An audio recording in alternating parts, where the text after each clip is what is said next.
ang aking challenge ay kailangan ko daw makagawa ng 5 ice bag sa loob ng 1 minuto. Oh, so ready na ba kayo? Ready na ako. Let's do this! Bag ng yelo. Tingnan natin kung kakayanin natin yung style. Paano nga yun? Ganyan. Ay!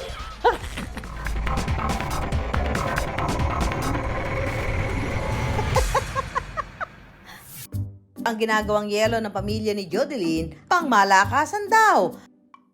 Bali, yung supot po kasi na ginamit namin, marami po kaming tinry na supot. And yung supot po na gamit namin ngayon is masyado pong flexible. So, iniipit po namin pagkakarga po ng tubig. Bali po, nag-start lang po kami sa isang freezer. Ang nakakargahan ko lang po na freezer nun is 120 pieces. Nag-start lang po kami sa 80 pieces hanggang 120 pieces lang po ang nagagawa isang araw. Then, ngayon po na 14 pieces na po yung freezer namin. So, umaabot po kami ng hanggang 350 to 400 pieces a day po. Ang nakasanayang yelo sa plastic sa mga sari-sari store, naging daan para ang pamilya ni Jodeline magkaroon ng dagdag pagkakakitaan. High school po ako, siguro mga nasa 14 or 15 years old po nung nag-start yung negosyo namin na yelo. And sa isang freezer pa lang po kami nag-i-start noon. Naisipan naming magbenta ng yelo dahil din sa negosyo namin na karinderya. So, nung nag-i-start po kami, bali ang mga customer lang naman po namin is yung mga kapitbahay namin. Paisa-isa lang po yung mga binebentahan namin noon, iba't ibang tao. Pero ngayon po, since nagsusupply na po kami sa palengke, maramihan na po sila kumuha. Dahil naging suki na nila ang mga tindera sa palengke, ang dating pira-piraso na benta, maramihan na ang order. Si mama po kasi tuwing madaling araw po, bumibili po siya sa farmer's market ng mga paninda niya. So, naghahanap po yung mga nagbebenta po ng isda doon ng yelo nila. Since nagbebenta naman po kami ng yelo, so inalok na rin po ng mother ko. May isang tao po, 5 piraso binibili sa amin. May isang tao po, hanggang 20 pieces yung binibili. At ang pinakamarami po na isang tao na sinusuplian namin is umaabot ng 40 pieces na yelo. Ang pagtaas ng demand sa kanilang yelo, hindi madaling naharap ni na Jodeline.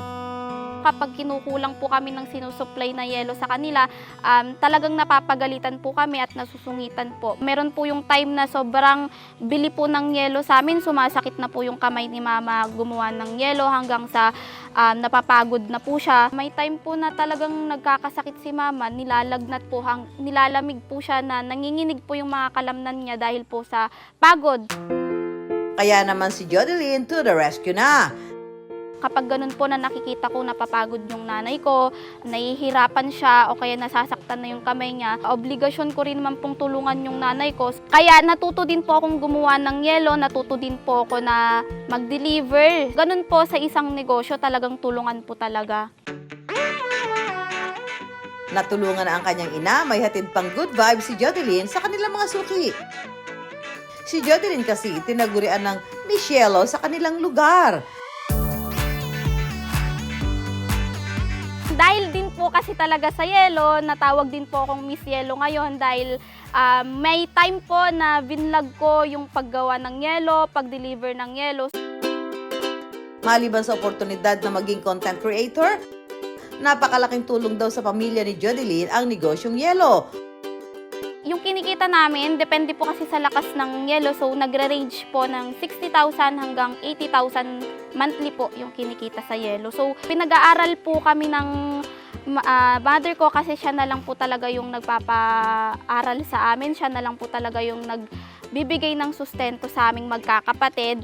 Nakapagpatayo po ng bahay, tapos meron din pong naipundar si mama na mga motor. Pero kahit malaki ang kita nila sa yelo, siyempre, may kakambal ding gastos ang pagnenegosyo. Yung puhunan naman po ng isang pack ng ice is umaabot din po siya ng 100 pesos. Isama na po natin yung bayad po ng tubig. Bali po yung bayad ng tubig is monthly naman po. So umaabot po ng 300 or hanggang 600 pesos po yung bayad namin sa tubig po. Umaabot kasi ng 36,000 hanggang 47,000 yung bill namin sa kuryente. Since freezer po kasi yun 14 po na freezer yung nasa bahay namin. kanya-kanya rin ang diskarte para makatipid.